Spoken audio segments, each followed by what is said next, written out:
किसी की नजर मुझ पर पड़े ना पड़े, प्रभु की नजर का हुआ है असर। ओम शांति। 24 मई 2025 बाबा के महावाक्य। मीठे बच्चे, अमृत वेले अपने दूसरे सब संकल्पों को लॉकअप बंद कर एक बाप को प्यार से याद करो। बाप से मीठी मीठी रूह रिहान करो। प्रश्न: तुम बच्चों की हर बात में अर्थ है। अर्थ सहित शब्द कौन बोल सकता है? उत्तर: जो देही अभिमानी है वही हर बोल अर्थ सहित बोल सकता है। बाप तुम्हें संगम पर जो भी सिखलाते हैं वह अर्थ सहित है। देह अभिमान में आकर मनुष्य जो कुछ बोलते हैं वह सब अर्थ के बिना अनर्थ है। उससे कोई फल नहीं निकलता, फायदा नहीं होता। गीत: नयनहीन को राह दिखाओ प्रभु। ओम शांति। यह सब गीत आदि हैं भक्ति मार्ग के। तुम्हारे लिए गीतों की दरकार नहीं है। कोई तकलीफ की बात नहीं। भक्ति मार्ग में तो तकलीफ बहुत है। कितनी रस्म रिवाज चलती है। ब्राह्मण खिलाना, यह करना, तीर्थों आदि पर बहुत कुछ करना होता है। यहाँ आकर सब तकलीफों से छुड़ा देते हैं। इसमें कुछ भी करना नहीं है। मुख से शिव शिव नहीं बोलना है। यह कायदे मुजीब नहीं। इनसे कोई फल नहीं मिलेगा। बाप कहते हैं यह अंदर में समझना है, मैं आत्मा हूं। बाप ने कहा है हमको याद करो। अंतर्मुखी हो, बाप को ही याद करना है। तो बाप प्रतिज्ञा करते हैं तुम्हारे पाप भस्म हो जाएंगे। यह है योग अग्नि, जिससे तुम्हारे विकर्म विनाश हो जाएंगे। फिर तुम वापस चले जाएंगे। हिस्ट्री रिपीट होती है। यह सब अपने साथ बातें करने की युक्तियां हैं। अपने साथ रूह रिहान करते रहो। बाप कहते हैं मैं कल्प कल्प तुमको यह युक्ति बताता हूं। यह भी जानते हैं धीरे धीरे यह झाड़ वृद्धि को पाएगा। माया का तूफान भी इस समय है, जबकि मैं आकर तुम बच्चों को माया के बंधन से छुड़ाता हूं। सत्युग में कोई बंधन होता नहीं। यह पुरुषोत्तम युग भी अभी तुमको अर्थ सहित बुद्धि में है। यहाँ हर बात अर्थ सहित ही है। देह अभिमानी जो बात करेंगे सो अनर्थ। देही अभिमानी जो बात करेंगे अर्थ सहित, उनसे फल निकलेगा। अब भक्ति मार्ग में कितनी डिफिकल्टी होती है। समझते हैं तीर्थ यात्रा करना, यह सब भगवान के पास पहुंचने के रास्ते हैं। परंतु बच्चों ने अब समझा है वापस कोई एक भी जा नहीं सकता। पहले नंबर में जो विश्व के मालिक लक्ष्मी नारायण थे, उनके ही 84 जन्म बता देते हैं। तो फिर और कोई छूट कैसे सकता।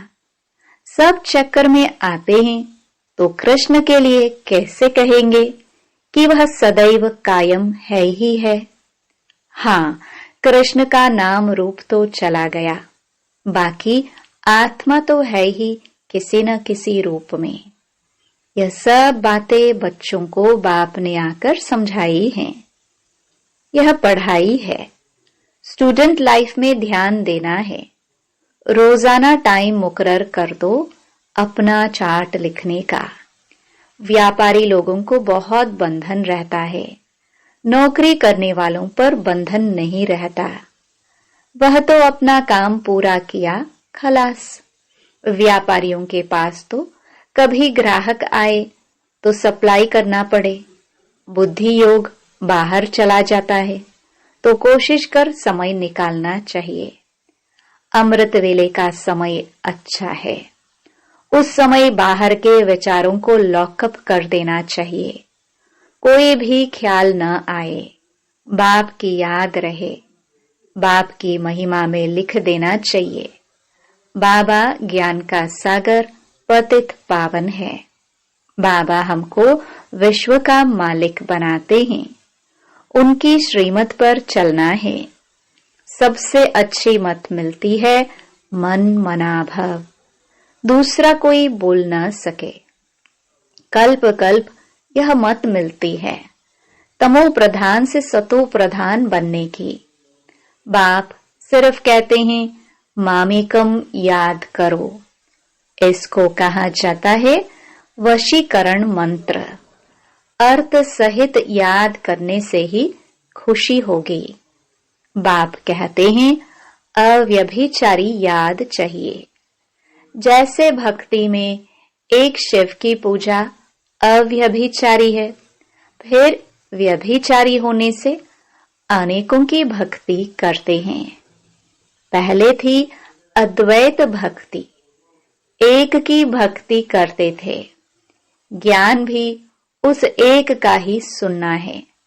तुम बच्चे जिसकी भक्ति करते थे वह स्वयं तुम्हें समझा रहे हैं। मीठे मीठे बच्चे, अभी मैं आया हूं। यह भक्ति कल्ट अभी पूरा हुआ। तुमने ही पहले पहले एक शिव बाबा का मंदिर बनाया।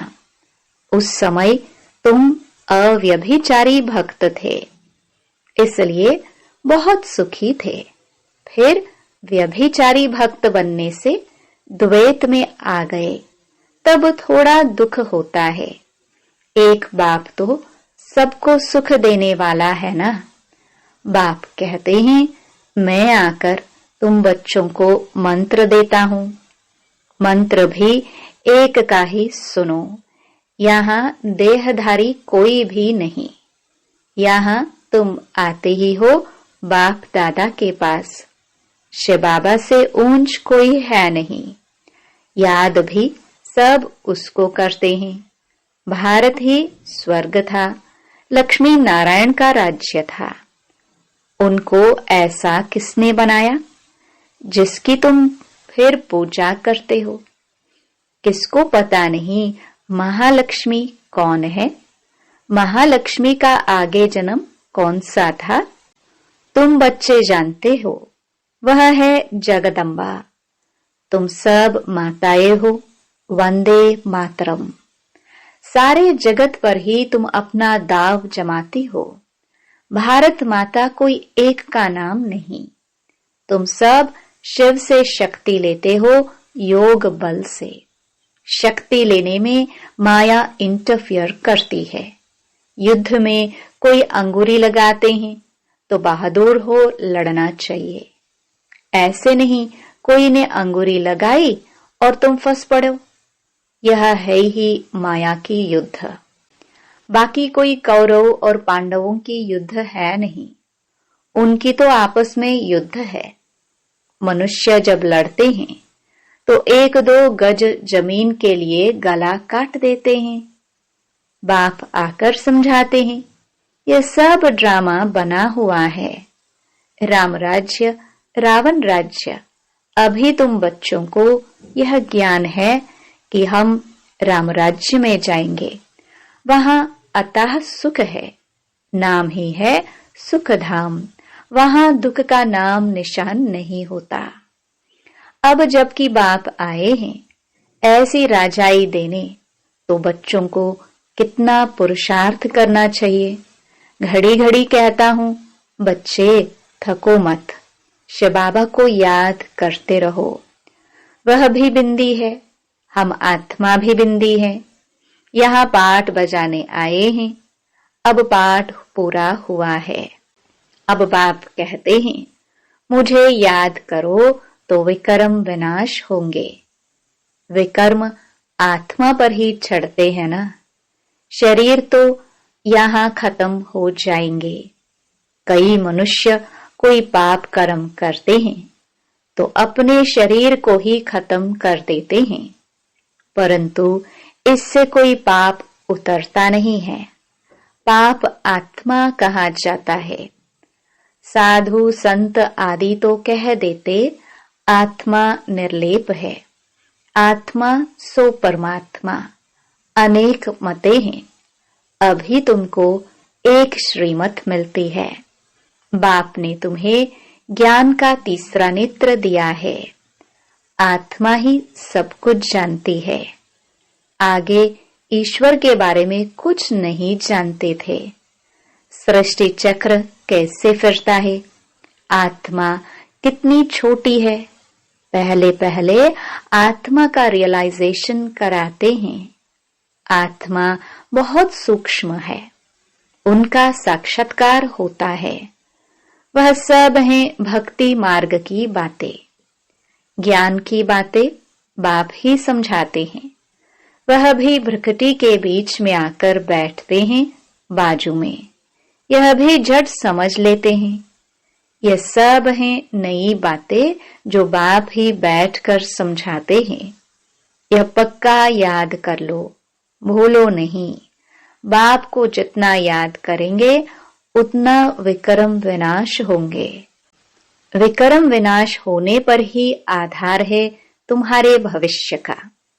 तुम बच्चों के साथ साथ भारत खंड भी सबसे सौभाग्यशाली है। इन जैसा सौभाग्यशाली दूसरा कोई खंड नहीं है। यहाँ बाप आते हैं। भारत ही हेवन था, जिसको गार्डन ऑफ अल्लाह कहते हैं। तुम जानते हो, बाप फिर से भारत को फूलों का बगीचा बना रहे हैं। हम पढ़ते ही हैं वहां जाने के लिए, साक्षात्कार भी करते हैं। यह भी जानते हैं कि यह वही महाभारत लड़ाई है। फिर ऐसी लड़ाई कभी लगती नहीं है। तुम बच्चों के लिए नई दुनिया भी जरूर चाहिए। नई दुनिया थी ना, भारत स्वर्ग था। 5000 वर्ष हुए, लाखों वर्ष की तो बात ही नहीं। लाखों वर्ष होते तो मनुष्य अनगिनत हो जाए। यह भी कोई की बुद्धि में नहीं बैठता कि इतने हो कैसे सकता, जबकि इतनी आदमशुमारी नहीं है। अभी तुम समझते हो, आज से 5000 वर्ष पहले हम विश्व पर राज्य करते थे और खंड नहीं थे। वह होते हैं बाद में। तुम बच्चों की बुद्धि में यह सब बातें हैं और किसकी बुद्धि में बिल्कुल नहीं है। थोड़ा भी इशारा दो तो समझ जाए, बात तो बरोबर है। हमारे पहले जरूर कोई धर्म था। अभी तुम समझा सकते हो कि एक आदि सनातन देवी देवता धर्म था। वह प्राय लोप हो गया है। कोई अपने को देवता धर्म के कह नहीं सकते। समझते ही नहीं कि हम आदि सनातन देवी देवता धर्म के थे। फिर वह धर्म कहाँ गया? हिंदू धर्म कहाँ से आया? कोई का भी इन बातों में चिंतन नहीं चलता है। तुम बच्चे समझा सकते हो, बाप तो है ज्ञान का सागर, ज्ञान की अथॉरिटी, तो जरूर आकर ज्ञान सुनाया होगा। ज्ञान से ही सद्गति होती है, इसमें प्रेरणा की बात नहीं। बाप कहते हैं जैसे अब आए हैं वैसे कल्प कल्प आता हूं। कल्प बाद भी आकर फिर सब बच्चों से मिलेंगे। तुम भी ऐसे चक्कर लगाते हो, राज्य लेते हो, फिर गवाते हो। यह बेहद का नाटक है।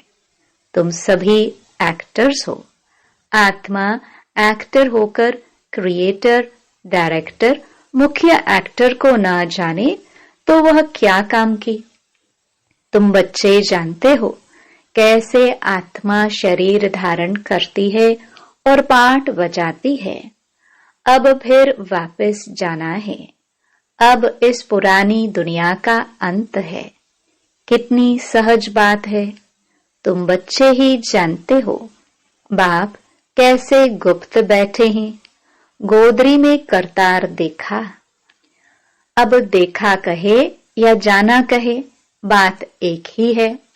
आत्मा को देख सकते हैं, परंतु उससे कोई फायदा नहीं है। कोई को समझ में आ ना सके। नवधा भक्ति में बहुत साक्षात्कार करते हैं। आगे तुम बच्चे भी कितने साक्षात्कार करते थे। बहुत प्रोग्राम आते थे। फिर पिछाड़ी में यह खेलपाल तुम देखेंगे। अब तो बाप कहते हैं पढ़कर होशियार हो जाओ। अगर नहीं पढ़ेंगे तो फिर जब रिजल्ट निकलेगी तो मुंह नीचे हो जाएगा। फिर समझेंगे हमने कितना समय वेस्ट किया। जितना जितना बाप की याद में रहेंगे, याद के बल से पाप मिट जाएंगे। जितना बाप की याद में रहेंगे, उतना खुशी का पारा चढ़ेगा। मनुष्यों को यह पता नहीं है कि भगवान को क्यों याद किया जाता है। कहते भी हैं तुम मात पिता, अर्थ नहीं जानते। अभी तुम जानते हो, शिव के चित्र पर समझा सकते हो। यह ज्ञान का सागर पतित पावन है, उनको याद करना है। बच्चे जानते हैं वही बाप आया है सुख घनेरे का रास्ता बताने। यह पढ़ाई है। इसमें जो जितना पुरुषार्थ करेगा उतना ऊंच पद पाएगा। यह कोई साधु संत आदि नहीं जिसकी गद्दी चली आई हो। यह तो शबाबा की गद्दी है। ऐसे नहीं यह जाएगा तो दूसरा कोई गद्दी पर बैठेगा। बाप तो सबको साथ ले जाएंगे। कई बच्चे व्यर्थ ख्यालातों में अपना समय वेस्ट करते हैं। सोचते हैं खूब धन इकट्ठा करें, पुत्र पोतरे खाएंगे, बाद में काम आएगा, बैंक लॉकर में जमा करे, बाल बच्चे खाते रहेंगे। परंतु किसको भी गवर्नमेंट छोड़ेगी नहीं। इसलिए उसका जास्ती ख्याल न कर अपनी भविष्य कमाई में लग जाना चाहिए। अब बच्चों को पुरुषार्थ करना है। ऐसे नहीं कि ड्रामा में होगा तो करेंगे। पुरुषार्थ बिगर खाना भी नहीं मिलता। परंतु किसकी तकदीर में नहीं है तो फिर ऐसे ऐसे ख्यालात आ जाते हैं। तकदीर में ही नहीं है तो फिर ईश्वरीय तदबीर भी क्या करेंगे। जिनकी तकदीर में है वह अच्छी रीति पुरुषार्थ करते और कराते हैं। बाप तुम्हारा टीचर भी है, गुरु भी है, तो उनको याद करना चाहिए। सबसे प्रिय बाप, टीचर और गुरु ही होते हैं। उनको तो याद करना चाहिए। बाबा युक्तियां तो बहुत बतलाते हैं। तुम साधु संत आदि को भी निमंत्रण दे सकते हो। अच्छा, मीठे मीठे सिखिलदे बच्चों प्रति मात पिता बाप दादा का याद प्यार और गुड मॉर्निंग। रूहानी बाप की रूहानी बच्चों को नमस्ते। धारणा के लिए मुख्य सार। पहला, पुरुषार्थ कर अपनी भविष्य कमाई में लग जाना है। ड्रामा में होगा तो कर लेंगे, यह कहकर पुरुषार्थहीन नहीं बनना है।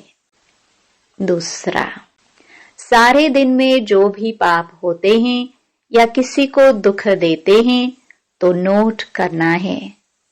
सच्चाई से बाप को सुनाना है। साफ दिल बन एक बाप की याद से सब हिसाब चुकतो करने हैं। वरदान, ताज और तख्त को सदा कायम रखने वाले निरंतर स्वतः योगी भव। वर्तमान समय बाप द्वारा सभी बच्चों को ताज और तख्त मिलता है। अभी का यह ताज व तख्त अनेक जन्मों के लिए ताज तख्त प्राप्त कराता है, विश्व कल्याण की जिम्मेवारी का ताज और बाप दादा का दिल तख्त सदा कायम रहे तो निरंतर स्वतः योगी बन जाएंगे। उन्हें किसी भी प्रकार की मेहनत करने की बात नहीं, क्योंकि एक तो संबंध समीप का है, दूसरा प्राप्ति अखूट है। क्योंकि एक तो संबंध समीप का है, दूसरा प्राप्ति अखूट है। जहां प्राप्ति होती है वहां स्वतः याद होती है।